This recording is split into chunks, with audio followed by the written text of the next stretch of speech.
काय नाही ना विषय. नाही, राजकारणापेक्षाही राजकारण तर आहेच, पण ज्या महाराष्ट्र राज्याच्या निर्मितीमुळे आपण राजकारण करतो आहोत, त्या संयुक्त महाराष्ट्र दालनाची स्थिती काय आहे आणि कोणामुळे आहे हे जरा निदान मराठी मीडियानं तरी, देवेंद्र फडणवीस राज्याचे मुख्यमंत्री, राज्याचे 2 उपमुख्यमंत्री, महापालिकेच्या आयुक्त अश्विनी भिडे, मुंबईच्या महापौर ऋतू तावडे यांना तुमच्या माध्यमातून तरी दिसू द्या. महाराष्ट्र राज्याच्या निर्मितीच्या सुवर्ण महोत्सवानिमित्त शिवतीर्थावर आपण एक संयुक्त महाराष्ट्र दालन निर्माण केलं. संयुक्त महाराष्ट्र लढ्याचा इतिहास, ती संघर्ष गाथा पुढल्या पिढीपर्यंत पोहोचावी आणि त्यातून सातत्यानं मराठी माणसाला प्रेरणा मिळत राहावी, यासाठी उद्धव ठाकरे यांच्या संकल्पनेतून संयुक्त महाराष्ट्र दालनाची निर्मिती झाली. आणि त्या संयुक्त महाराष्ट्र दालनाचं उद्घाटन त्यावेळेला हिंदुहृदय सम्राट शिवसेना प्रमुख बाळासाहेब ठाकरे यांनी केलं. तेव्हा एकसंघ शिवसेनेचे सर्व नेते एकनाथ शिंदेसह तिथे उपस्थित होते. 4.5 वर्षाच्या प्रशासनाच्या कारकिर्दीत, म्हणजे भारतीय जनता पक्षाच्या कारकिर्दीत, प्रशासकीय काळ हा भारतीय जनता पक्षाच्या नेतृत्वाचा काळ होता. ते दालन, संयुक्त महाराष्ट्राचं दालन पूर्णपणे दुर्लक्षित झालं, सडलं, तुटलं. आतल्या बहुमोल कलाकृती नष्ट झाल्या किंवा त्याला वाळवी लागली, भिंती सडल्या, छत तुटली त्याची. आणि प्रशासनाला, राज्याच्या तेव्हाच्या मुख्यमंत्र्यांना या सगळ्या संयुक्त दालनाच्या प्रकल्पाची दखल घ्यावी असं वाटलं नाही. हे आमच्या 106 हुतात्म्यांचं दुर्दैव म्हणायला पाहिजे. मराठी माणसासाठी शिवसेना काय करते? शिवसेनेने बरंच काही केलं, त्यातलं दालन सुद्धा आहे. संयुक्त इतिहास निर्माण केला, इतिहास टिकवायचा प्रयत्न केला. पण तुमच्या काळामध्ये हा इतिहास सडवण्याचा प्रयत्न झाला. काल तिथे विरोधी पक्षनेत्या किशोरीताई पेडणेकर गेल्या आणि त्यांनी ते दाखवण्याचा प्रयत्न केला की काय अवस्था आहे. त्यानंतर तरी महापालिकेला जाग आली आहे का? मुख्यमंत्र्यांना जाग आली आहे का? मुख्यमंत्री, त्यांचं मंत्रिमंडळ हे इकडे तिकडे फिरत असतं, अनेक प्रकल्पांवर घोषणा करत असते, पण एकदा तरी संयुक्त महाराष्ट्र दालनाची अवस्था स्वतः जाऊन पाहावी आणि त्या संयुक्त महाराष्ट्र दालनाला पुन्हा ऊर्जिता अवस्था द्यावी असं आमच्या राज्याच्या मुख्यमंत्र्यांना वाटत नसेल तर त्यांचं महाराष्ट्र प्रेम हे बेगडी आहे. आता महाराष्ट्र दिन येईल 1 मेला, तेव्हा हे सगळे जाऊन एक पुष्पचक्र हुतात्मा चौकात अर्पण करतील आणि कार्यभाग उरकतील. त्यांनी त्या दिवशी संयुक्त महाराष्ट्र दालनात सुद्धा यावं आणि जे शिवसेनेने घडवलं, जे 106 हुतात्म्यांनी निर्माण केलं, त्याची काय अवस्था तुम्ही लोकांनी करून ठेवलेली आहे ते सुद्धा तुम्ही उघड्या डोळ्यांनी पाहावं. एवढीच माझी राज्याच्या मुख्यमंत्र्यांना आणि राज्याच्या दोन्ही उपमुख्यमंत्र्यांना आमची विनंती आहे.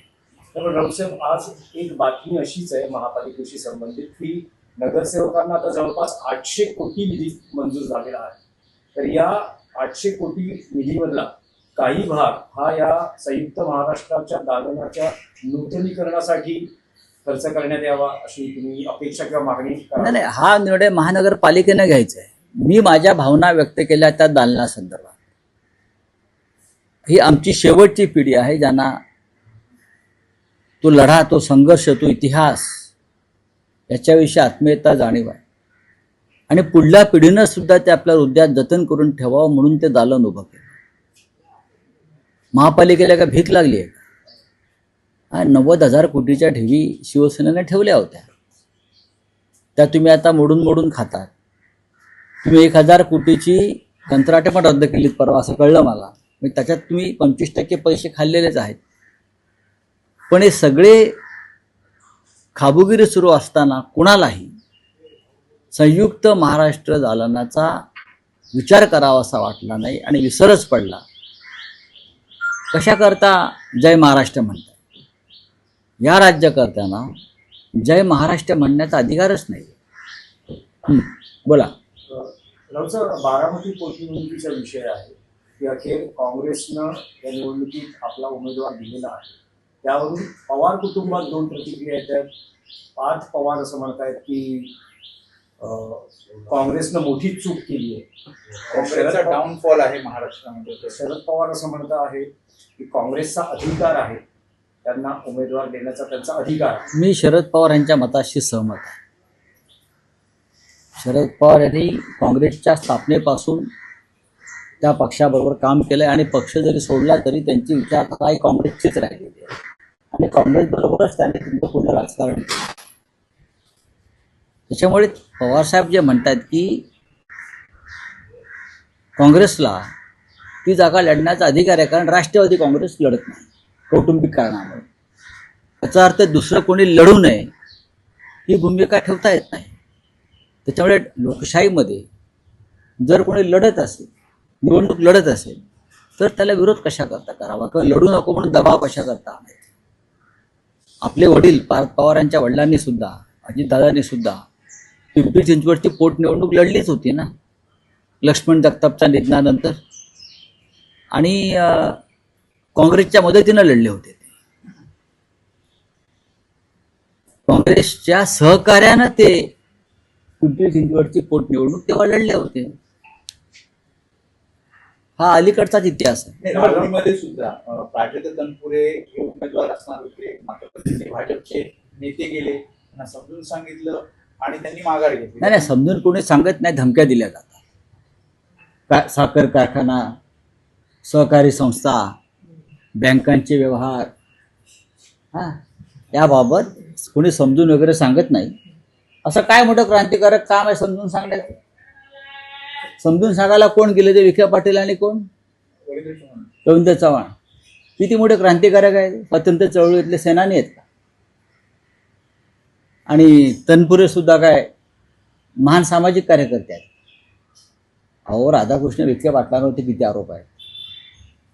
ते आता अलीकडे जमिनीचं प्रकरण त्यांचं आलेलं आहे, तुम्हाला माहीत असेल, मोठं प्रकरण आहे. रवींद्र चव्हाणांवरती कसे पैसे वाटल्याचे आरोप जाहीरपणे होत आहेत कोकणात आणि सर्वत्र. ते काय समजून सांगणं? ते धमक्या द्यायला जातात, हे फाईल घेऊन जातात, माघार घ्या नाहीतर लढू नका, नाहीतर बघा हे आहे, नोटीस मारू कारखान्याला.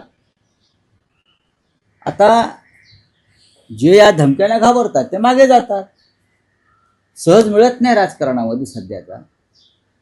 तुम्हाला लढावं लागतं, संघर्ष करावा लागतो. नाहीतर तुम्ही राजकारण करू नका. तुम्ही भाजपचे गुलाम म्हणून आयुष्यभर जगा आणि गळ्यामध्ये आम्ही भाजपचे गुलाम आहोत, भाजपच्या धमकी सत्राचे गुलाम आहोत, हे महाराष्ट्रातल्या अशा सगळ्या लोकांनी सांगावं. आम्हाला हे मान्य नाही. आम्ही भाजपला घाबरत नाही, भाजपच्या दहशतीला घाबरत नाही. कशाकरता घाबरायचं? ही लोकशाही आहे देशामध्ये, इकडे ट्रम्पशाही सुरू नाही इकडे. पण राऊतसाहेब, काल बारामतीमध्ये सुनेत्रा पवार आपला निवडणूक उमेदवारी अर्ज म्हणत असताना शरद पवार यांच्या कुटुंबातलं तिथे कोणी दिसलं नाही किंवा त्यांच्या नेत्यांपैकी कोणी दिसलं नाही आणि उद्धव ठाकरे यांच्या पक्षाच्या नेत्यांपैकी कोणी दिसलं नाही. काय समजावं? शरद पवारांनी त्या पाठिंबा दिला आहे, पण त्यांच्या मला असं वाटत नाही की कोणी त्यांना महाविकास आघाडीतून पाठिंबा दिला. आमच्या सद्भावना त्यांच्याविषयी आहेत, त्या कुटुंबाविषयी आहेत, अजितदादांविषयी आहे. आणि त्या कारणानं शरद पवारांनी कौटुंबिक कारणानं आपला उमेदवार टाकला नाही. शिवसेनेशी चर्चा झाली म्हणजे माननीय उद्धवजींशी चर्चा झाल्यावर सुद्धा उद्धवजींनी त्यांच्या सद्भावना व्यक्त केल्या. पण शेवटी काँग्रेस हा एक स्वतंत्र पक्ष महाविकास आघाडीतला आहे आणि त्यांची भूमिका जर लढण्याची असेल तर त्यांनी उमेदवार दिलेला आहे. पण उमेदवार देताना त्याने एक अट टाकली, जर आम्हाला मागे घेण्याची तुमची विनंती जर आम्ही स्वीकारली तर अजित पवार यांच्या संशयास्पद अपघातासंदर्भातला FIR गुन्हा महाराष्ट्रात दाखल करा. नाही, पण राऊतसाहेब, आता बारामतीमध्ये जो काँग्रेसने उमेदवार दिला आहे तो काँग्रेसचा उमेदवार आहे, महाविकास आघाडीचा उमेदवार आहे, काय समजायचं?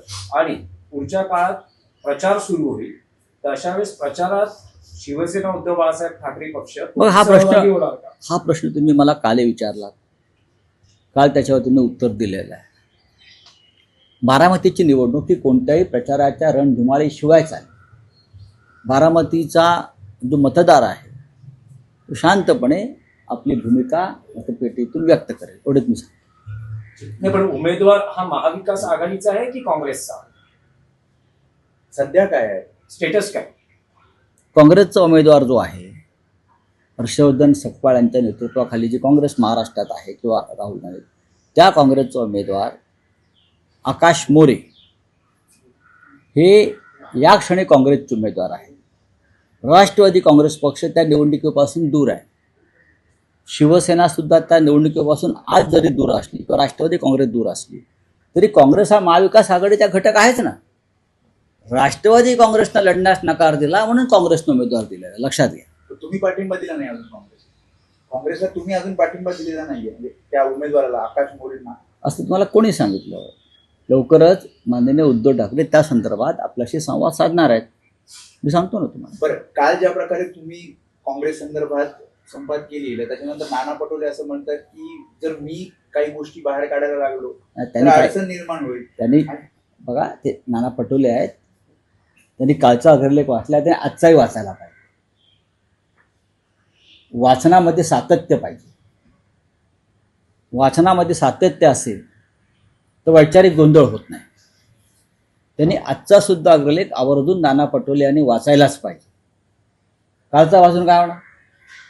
सत्य का पुसलं जातं का?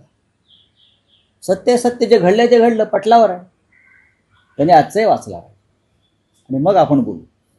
राव जी, चला बोलिए. राव जी, सीसी को हटाने की जो मांग राज्यसभा और इसमें की गई संसद में, दोनों रिजेक्ट कर दिया गया है. आपको लगता है कि हमेशा से संसद में जो है विपक्ष की आवाज को दबाने की कोशिश? देखिए, अभी का जो चुनाव आयोग है उनको एक टास्क दिया है, बंगाल बीजेपी के झोली में डालने का एक टास्क दिया है, वो जो ज्ञानेश कुमार है. और ये टास्क इसलिए दिया है कि बंगाल बीजेपी कभी भी जीत नहीं सकती लोकतांत्रिक माध्यम से, डेमोक्रेटिक तरीके से. तो जिस ज्ञानेश कुमार को ये टास्क दिया है उसके खिलाफ अगर हमने मार अभियोग चलाने की बात की है तो जरूर सरकार उसको बचाएगी. सरकार ऐसे लोगों को हमेशा बचाती आई है जो लोकतंत्र की हत्या करते हैं, डेमोक्रेसी की हत्या करते हैं, जन भावनाओं की हत्या करते हैं. सरकार उनको हमेशा बचाते आई है. तो अब देखेंगे बंगाल में जो सुपारी लेकर काम कर रहे हैं बीजेपी की या सरकार की, तो चुनाव आयोग कहाँ तक सफल होता है. मुझे पूरा विश्वास है बंगाल की जनता उनके इरादे सफल नहीं होने देगी. ममता जी जो है पीएम का इस्तीफा मांग रही है, तो इंडिया गठबंधन में आप लोग भी हैं, तो आपका क्या स्टैंड है? देखिए, ममता बनर्जी एक शेरनी है.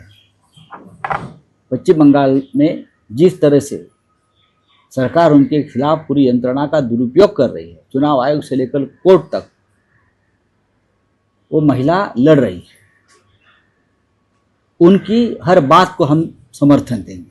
पाकिस्तान की भाषा जो है कांग्रेस कह रहे हैं, मोदी जी का इतना बड़ा स्टेटमेंट है. तो मोदी जी की भाषा ट्रंप की भाषा है, जो ट्रंप पाकिस्तान को समर्थन दे रहा है, जो ट्रंप भारत को गुलाम कर रहा है. हाँ, उस ट्रंप की भाषा मोदी की भाषा है ना.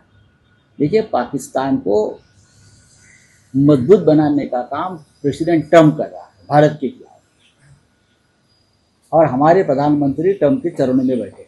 सर एक आखिरी सवाल, ट्रम्प ने बड़ा स्टेटमेंट कल दिया है कि आज मंगलवार आखिरी रात ईरान की हो सकती है और हमारा जो काम है वो पूरा हो जाएगा। ठीक है, अभी युद्ध है, वॉर है, ईरान से डर गया है। महासत्ता कहलाने वाले ये लोग जो है, ईरान जिस तरह से लड़ रहा है, चैलेंज एक्सेप्ट कर रहा है, पीछे नहीं हट रहा है और ट्रम्प की तूतू हो रही है, तो ये डर है उनका मन का। सर शेवटचा, बारामती इलेक्शन को लेकर के कांग्रेस ने अपने उम्मीदवार उतारे हैं। पार्थ पवार का सीधा बयान है कि इसका परिणाम कांग्रेस को भुगतना पड़ेगा। देखिए, उनके पिताजी की राजनीतिक यात्रा को पार्थ पवार ने समझना चाहिए। जब भी इस प्रकार से चुनाव हुआ है, बाई इलेक्शन हुआ है किसी के विधायक के मरने के बाद, तो अजीत पवार वहाँ उनके पार्टी की तरफ से चुनाव लड़ते थे और कांग्रेस के साथ लड़ते थे। उनके पुणे डिस्ट्रिक्ट में पिंपरी चिंचवड में जो चुनाव हुआ था विधायक लक्ष्मण जगताप के मौत के बाद, तो वहाँ भी अजीत पवार ने कांग्रेस के समर्थन से वहाँ का चुनाव लड़ा था।